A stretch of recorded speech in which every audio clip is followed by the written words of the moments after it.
तो in this video lecture हम पढ़ने जा रहे हैं वो है energy efficiency in electrical system. जो आपकी EECA जो सब्जेक्ट है आपका 6 सेमेस्टर में, उसका ये 4th यूनिट है और इसका लेक्चर फर्स्ट है।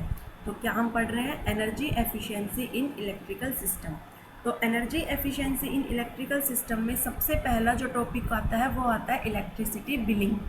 ठीक है, देखिए इलेक्ट्रिसिटी बिलिंग से आप सभी लोग फैमिलियर हैं कि क्या होता है इलेक्ट्रिसिटी बिलिंग, कैसे हमारा बिल प्रोड्यूस होता है, कैसे हमारा बिल आता है, किस तरह से यूनिट्स होती हैं, क्या सब। अब देखिए इलेक्ट्रिसिटी बिलिंग में क्या होता है, टैरिफ का बहुत इंपॉर्टेंट रोल होता है। ठीक है, टैरिफ एक तरह से बिल को जनरेट करने का एक मैथमेटिकल या कह लीजिए एक मैथमेटिकल फॉर्मूला होता है। अब इलेक्ट्रिसिटी बिलिंग का मतलब क्या हुआ कि जितना भी एनर्जी आप यूज़ कर रहे हैं, जो भी एनर्जी आप कंज्यूम कर रहे हैं, उसके लिए हम सबको पे करना पड़ता है। ठीक है, जैसे हमारे घरों में बिजली का बिल आता है, तो इस तरह से ये इलेक्ट्रिसिटी बिलिंग होती है। तो ये इलेक्ट्रिसिटी बिलिंग जो होती है वो टैरिफ पे डिपेंड करती है। ठीक है, और जो टैरिफ होता है, अगर हम टैरिफ की बात करें तो टैरिफ जो होता है वो एक तरह से एक मैथमेटिकल इक्वेशंस होती है। वो ये डिसाइड करता है कि जैसे इंडस्ट्रियल की बात करूं, एग्रीकल्चर की बात करूं, हमारे डोमेस्टिक पर्पज़ की बात अगर हम करते हैं, तो इन सब पर इलेक्ट्रिसिटी चार्ज जो है वो कैसे लगाया जाता है, ये डिसाइड कौन करेगा? ये डिसाइड करेगा आपका टैरिफ। ठीक है, कौन डिसाइड करता है? टैरिफ डिसाइड करता है। अब टैरिफ किन किन चीज़ों पर डिपेंड करता है? तो टैरिफ जो होता है वो टैरिफ की जो मैथमेटिकल इक्वेशंस होती है उसमें दो चीज़ें होती हैं। एक चीज़ होती है उसमें मैक्सिमम डिमांड के हिसाब से चार्ज, और दूसरी चीज़ होती है उसमें एनर्जी के कंजप्शन के हिसाब से चार्ज। ठीक है, मैक्सिमम डिमांड का मतलब ये हुआ कि आप जैसे एग्रीकल्चर, रूरल एरिया या एग्रीकल्चर की बात करें अपन, तो आपने देखा होगा कि एग्रीकल्चर में क्या होता है, जब हम लोग अपने मोटर वगैरह, पंप वगैरह चलाने के लिए जब लोड कनेक्शन लेते हैं बिजली का, तो वो लोग एनर्जी कंजप्शन के हिसाब से उनका बिल नहीं आता, उनका बिल आता है मैक्सिमम डिमांड के हिसाब से। लेकिन अगर हम अपने घरों की बात करते हैं, हमारे डोमेस्टिक पर्पज़ की बात करते हैं, तो हमारा जो बिल आता है वो बिल आता है हमारा एनर्जी कंजप्शन के हिसाब से। ठीक है, तो ये हो गया टैरिफ। तो टैरिफ का जो स्ट्रक्चर है वो किन किन फॉलोइंग कंपोनेंट को कंसिडर करता है? एक तो मैक्सिमम डिमांड को, ठीक है, एक तो मैक्सिमम डिमांड चार्ज को, दूसरा किसको करेगा? एनर्जी चार्जेस को। ठीक है, उसके बाद होता है पावर फैक्टर। देखो पावर फैक्टर क्या होता है, अगर हमारा सिस्टम जो है वो अगर हाईली पावर फैक्टर पे काम कर रहा है, जैसे मान लो हम कोई भी इक्विपमेंट यूज़ करते हैं, अगर हमारा इक्विपमेंट हाई पावर फैक्टर पे काम कर रहा है, तो हमारा जो सिस्टम का जो मैनेजमेंट है, लोड मैनेजमेंट जो है वो ईजिली हो जाता है। ठीक है, और हमारी जो इलेक्ट्रिसिटी बिल मतलब सिस्टम का लोड मैनेजमेंट हो जाता है, और उस चीज़ पे जो हमारी सिस्टम होता है वो हमें सब्सिडीज़ प्रोवाइड कराता है। ये सब हम पावर सिस्टम में पढ़ चुके होते हैं। उसके बाद क्या होता है कि अगर अपन बात करें इसकी टैरिफ की, तो टैरिफ में क्या होता है, इलेक्ट्रिसिटी ड्यूटी चार्जेस होते हैं। मतलब बेसिकली जो आपका जो टैरिफ है उसमें 4 कंपोनेंट होते हैं। फर्स्ट होता है आपका क्या? Maximum demand. मान लिया आपने एक्स मैक्सिमम डिमांड यूज़ की, तो उस मैक्सिमम एक्स डिमांड का जो चार्ज है वो ए है। उसके बाद आपने मैक्सिमम एनर्जी कंजप्शन जो है वो वाई किया, और उस वाई एनर्जी कंजप्शन का जो चार्ज है वो बी है। ठीक है, उसके अलावा मान लिया वाई जो है वो आपका जितना भी डोमेस्टिक होम एप्लायंस में जितना भी आपका जो पेनल्टी वगैरह लगती है, पेनल्टी भी लगती है ना सिस्टम में, कि आपने लेट एनर्जी बिल प्रोड्यूस किया, या आपने इतना, जैसे दिल्ली जैसी मेट्रो सिटी में अपन देखते हैं, वहाँ पे रूल है कि एक पर्टिकुलर फिक्स अमाउंट है, अगर आप उस अमाउंट तक अपन यूनिट कंजर्व करते हैं या इतना यूनिट अपने आता है तो अपने को बिल नहीं पे करना होता। लेकिन आप जैसे ही उस पर्टिकुलर अमाउंट से क्रॉस हो जाते हो तो आपका जो बिलिंग है वो कितना हो जाता है? डबल हो जाता है। ठीक है, इसके अलावा कुछ कांस्टेंट फिक्स्ड चार्जेस होते हैं जो सिस्टम में होते ही हैं कि ये आपको देना ही पड़ेगा। ठीक है, तो ये था lighting electricity bill. Basically electricity billing जो है वो किससे रिलेटेड है? टैरिफ से। ठीक है, और टैरिफ किन किन चीज़ों पे डिले कर रहा है, टैरिफ किन किन चीज़ों पे डिपेंड करता है? मैक्सिमम डिमांड पे, एनर्जी कंजप्शन पे। चलिए, अब टैरिफ जो होता है, जैसे सपोज अगर मैं एग्रीकल्चर एरिया की बात करूं, अब अगर अपन टैरिफ की बात करते हैं तो हमें लोड मैनेजमेंट पता होना चाहिए। ठीक है, अब ये एक एग्जांपल लिया है किसी भी इंडस्ट्री का, कि इसमें 2500 किलो वोल्ट एम्पियर 4 मिनट के लिए, 3600 फॉर 12 मिनट, और 4100 फॉर 6, 3800 फॉर 8। अब देखो, जब भी हम टैरिफ की बात करेंगे तो हमें लोड का शेड्यूलिंग पता होना चाहिए, या ये कह लीजिए कि हमें लोड का कर्व पता होना चाहिए। क्योंकि अगर आपको लोड का कर्व पता होगा, लोड की शेड्यूलिंग पता होगी, तो आप लोड का मैनेजमेंट कर सकते हो। और लोड का मैनेजमेंट हमें करना है, ठीक है। लोड मैनेजमेंट इसी सब्जेक्ट में या इसी यूनिट में नेक्स्ट टॉपिक आएगा, उसमें हम अच्छे से समझेंगे।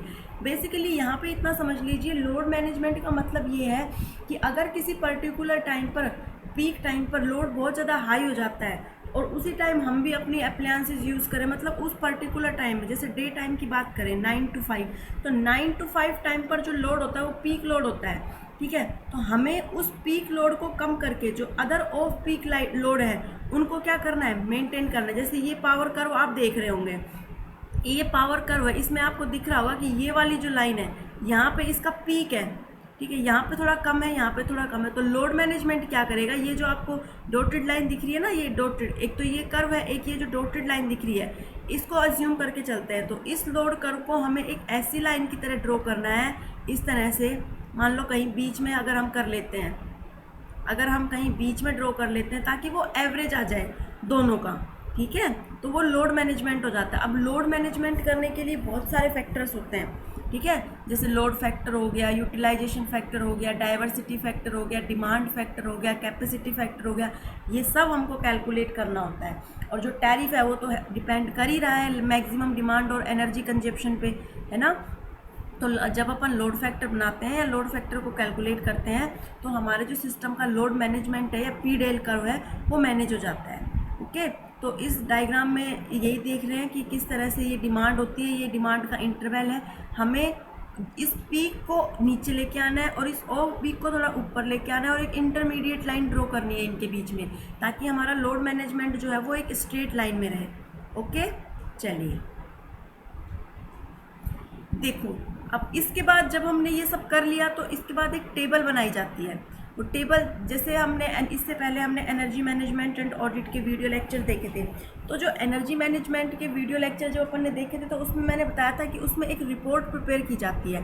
तो यहाँ पर भी क्या होता है, इलेक्ट्रिकल एनर्जी ट्रेंड की एक रिपोर्ट होती है हर मंथ की। देखो, ये जितने भी मैनेजमेंट या ऑडिट प्रोसेस हैं, ये सभी ऑडिट प्रोसेस जो बड़े बड़े इंडस्ट्रियल लेवल या जनरेटिंग पावर प्लांट पर अप्लाई किए जाते हैं, इनको स्मॉल स्केल पर अप्लाई कर सकते हैं, बट इनकी जो मोस्ट एफिशिएंसी है या कह लो कि इनका जो एनालिसिस है या इनका जो मोस्ट बेनिफिट है, ये बहुत ज़्यादा यूज़फुल जो है वो हाई इंडस्ट्री लेवल पे होते हैं। तो ये जो टेबल बनाई जाती है इसमें क्या है, आपका मैक्सिमम डिमांड का रिकॉर्ड किया जाता है। यहाँ पे मंथ कर लो या ईयर कर लो, ठीक है, ईयर वाइज भी हो सकता है, मंथ वाइज भी हो सकता है। कल हमने पढ़ा, इससे जो लास्ट प्रीवियस लेक्चर था उसमें मैंने बेंचमार्किंग या एनर्जी परफॉर्मेंस पढ़ाया था। तो एनर्जी परफॉर्मेंस या बेंचमार्किंग में दो चीज़ें थी, एक इंटरनली और एक एक्सटर्नली। तो जो हम इंटरनली कर रहे थे उसमें यही कर रहे थे ना कि डे वाइज या मंथ वाइज आप कैसे भी अपनी चीज़ों का रिकॉर्ड रख सकते हो। तो ये मैक्सिमम डिमांड रिकॉर्ड है, ये आपका billing demand into kilovolt ampere, ये टोटल एनर्जी कंजप्शन, ये energy consumption during peak hour, ये मैक्सिमम डिमांड चार्ज, ये एनर्जी चार्ज, ये पावर फैक्टर, ये पावर फैक्टर पेनल्टी, ये टोटल बिल और ये एवरेज कॉस्ट। तो इस तरह से पूरा क्या बनाया जाता है बच्चों, इस तरह से पूरा एक रिकॉर्ड प्रिपेयर करके रखा जाता है, ठीक है। तो आपका पूरा जो एस्टिमेशन होगा आपके सिस्टम का, वो पूरा एस्टिमेशन आप देख सकते हो कि हमारे इतना मैक्सिमम डिमांड यूज हुई, इतनी मैक्सिमम डिमांड पर इतना चार्ज लगा।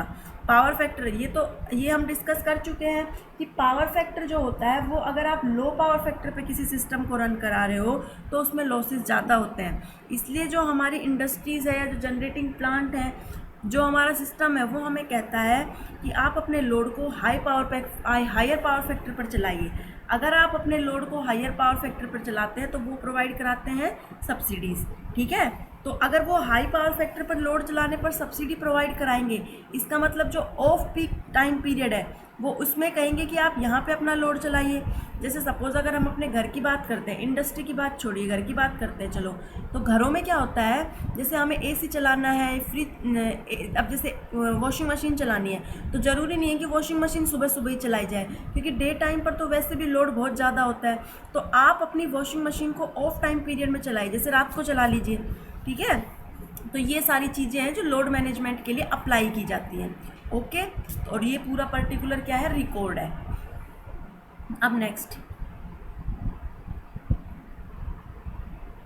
अब देखो electrical load management and maximum demand control. अब यहाँ पे हम देखेंगे कि लोड का मैनेजमेंट कैसे करेंगे और लोड का मैनेजमेंट करने के लिए मैक्सिमम डिमांड पर क्या फ़र्क पड़ने वाला है। अब देखिए, लोड मैनेजमेंट का मतलब मैंने आपको बता दिया कि जो हमारा लोड कर्व है, हमें हमारे लोड कर्व को क्या करना है, एक स्ट्रेट लाइन रखनी है, मिडिल में एक इंटरमीडिएट लाइन रखनी है, ठीक है, एक एवरेज लाइन, स्ट्रेट लाइन। अब इस लोड मैनेजमेंट को ऑब्टेन करने के लिए हमें क्या करना है, इसके लिए सबसे जो इम्पोर्टेंट फैक्टर होता है वो होता है मैक्सिमम डिमांड कंट्रोल। आप अपने सिस्टम की जो मैक्सिमम डिमांड है उसको कंट्रोल कर लीजिए, आपका जो लोड है वो मैनेज हो जाएगा। देखिए, जब हम लोड मैनेजमेंट में पढ़ते हैं तो उसमें बहुत सारे पैरामीटर होते हैं, जैसा कि मैंने अभी बताया, लेकिन उसमें हम बात करते हैं एक पैरामीटर की जो होता है लोड फैक्टर। और लोड फैक्टर क्या होता है, P average divide P maximum. Okay, तो अगर पी मैक्सिमम की वैल्यू ज़्यादा होती है तो लोड फैक्टर कम होता है, ठीक है, लेकिन और आइडियली लोड फैक्टर 1 होना चाहिए। प्रैक्टिकल सिस्टम की बात करें तो लोड फैक्टर हमेशा लेस देन 1 होता है, क्योंकि मैक्सिमम डिमांड हमारी हमेशा ही हाई होती है। आइडियल सिस्टम की बात करूं तो लोड फैक्टर मेरा 1 होता है। और अगर मैं बात करूं कि मुझे मेरा सिस्टम लोड मैनेज करना है, मुझे लोड को मैनेज करना है, मुझे पर्टिकुलर एक स्ट्रेट लाइन चाहिए, तो उस कंडीशन में लोड फैक्टर की value should be greater than 1। देखिए, लोड फैक्टर के साथ एक और फैक्टर होता है डाइवर्सिटी फैक्टर, तो उस डाइवर्सिटी फैक्टर की वैल्यू भी ग्रेटर देन 1 होनी चाहिए, ठीक है। तो ये समझ में आया कि इलेक्ट्रिकल लोड मैनेजमेंट क्यों करना होता है। इलेक्ट्रिकल लोड मैनेजमेंट इसलिए करना होता है क्योंकि अगर आप लोड को मैनेज नहीं करोगे तो आपका जो सिस्टम है वो ओवरलोड हो जाएगा, ठीक है। जैसे इसको इस चीज़ से समझिए कि एक टाइम पर तो कोई सिस्टम में कुछ रन ही नहीं हो रहा, एक टाइम पर तो हमारा लोड जो है वो बिल्कुल पीक ऑफ है, मतलब बिल्कुल जीरो पे है। वैसे जीरो पे कभी होता नहीं है क्योंकि हमें एनर्जी की रिक्वायरमेंट हमेशा होती है, कम या ज़्यादा हो सकता है बट होती हमेशा है। बट फॉर समझने पर्पज से देखिए कि एक तरफ तो लोड जो है वो बिल्कुल कम है और एक टाइम पीरियड पर आपका लोड जो है वो बिल्कुल हायर वैल्यूज़ या पीक वैल्यूज़ को टच करता है, तो वो गलत है ना, वो नहीं होना चाहिए। क्योंकि इस कंडीशन में क्या होता है, सिस्टम हमारा ओवरलोड हो जाएगा, सिस्टम कोलैप्स हो सकता है हमारा। तो उसके लिए बैलेंसिंग किया जाता है कि आप ऐसा कीजिए, ऐसा मत कीजिए कि एक बार तो किसी चीज़ पे बहुत ज़्यादा बर्डन पड़ जाए, तो आप क्या कीजिए, उसको मैनेज कर दीजिए, लोड को मैनेज कर दीजिए। और लोड को मैनेज कैसे करेंगे, मैक्सिमम डिमांड को कंट्रोल करके। चलिए, अब क्या है, इसके लिए कुछ स्टेप्स हैं, वो स्टेप मैंने बताया आपको कि लोड कर्व का जनरेशन, जो अपन लोड कर्व यूज़ करेंगे उसमें पीक लोड को देखेंगे, ठीक है। उसके बाद रीशेड्यूलिंग की जाती है। रीशेड्यूलिंग का मतलब जो भी लोड आपको पर्टिकुलर टाइम पीरियड पे रन कराना है, या जिन भी लोड को आप पर्टिकुलर सिस्टम पे ऑन रखना चाहते हैं उसकी शेड्यूलिंग कर दीजिए। उसके बाद नेक्स्ट होता है स्टोरेज ऑफ प्रोडक्ट या प्रोसेस यूटिलाइजेशन। बट मैंने बताया ना, जैसे जो भी आपके सिस्टम है उसमें जो भी आपकी, जैसे आप अगर अपने होम की बात करते हैं तो अपने होम में आप क्या कर दीजिए कि आप लिस्ट बना लीजिए कि मुझे इस पर्टिकुलर इक्विपमेंट को इस पर्टिकुलर टाइम पर रन कराना है, ठीक है। फोर्थ होता है shedding of non essential load. वही जिस टाइम पर, जैसे दिन में वॉशिंग मशीन चलाना ज़रूरी नहीं है तो उसको शेडिंग ऑफ कर दो, ठीक है। इसके अलावा और भी बहुत सारी चीज़ें होती है, जैसे दिन में आप सनलाइट का प्रॉपर यूज़ कीजिए, आप दिन में लाइट मत जलाइए, तो वहाँ भी वो शेडिंग ऑफ हो गया। तो ये कुछ चीज़ें हैं जिनको आप कर सकते हो इलेक्ट्रिकल लोड मैनेजमेंट करने के लिए। ये चीज़ें घरों में भी की जाती है और इंडस्ट्री लेवल पर तो करते ही हैं इन सब चीज़ों को मैनेज करने के लिए, ठीक है। उसके बाद होता है operation of the capacitive generation and diesel generator set. मतलब देखो, पंप स्टोरेज प्लांट आप सबने पढ़ा हुआ है, हम एक सिंगल जनरेटिंग प्लांट यूज़ करने की बजाय कंबाइंड जनरेटिंग प्लांट यूज़ करते हैं। जैसे पंप स्टोरेज पावर प्लांट को हमने थर्मल पावर प्लांट के साथ कंबाइंड कर दिया। अब उसके साथ कंबाइंड कर दिया तो क्या होगा कि जब पीक लोड होगा, तो जब पीक लोड होगा तो आपका जो सिस्टम है उसमें लोड अप स्ट्रीम से डाउन स्ट्रीम जाएगा। लेकिन जब ऑफ पीक लोड होगा, मिड नाइट की बात करें, उसमें ऑफ पीक लोड होता है, तो उस टाइम पर जो आपकी जो पावर है वो डाउन स्ट्रीम से अप स्ट्रीम की तरह काम करती है। मतलब मोटर और जनरेटर दोनों की तरह आपका सिस्टम क्या करने लग जाता है, वर्क करने लग जाता है। और लास्ट होता है रिएक्टिव पावर कंपनसेशन। तो रिएक्टिव पावर कंपनसेशन का करना भी बहुत ज़रूरी है। इसके लिए क्या लगाते हैं, कैपेसिटर बैंक लगाए जाते हैं रिएक्टिव पावर को कंपनसेट करने के लिए, ताकि आपका जो सिस्टम की मैक्सिमम डिमांड है वो ऑप्टिमाइज रहे। तो हमने इस वीडियो में हमारी जो बेसिक जो है energy efficiency and electric system के बेसिक जो 2 टॉपिक है, electricity billing and electric load management, उनको स्टडी किया। इससे आगे का हम नेक्स्ट लेक्चर में देखेंगे, नेक्स्ट वीडियो लेक्चर में देखेंगे। Thank you.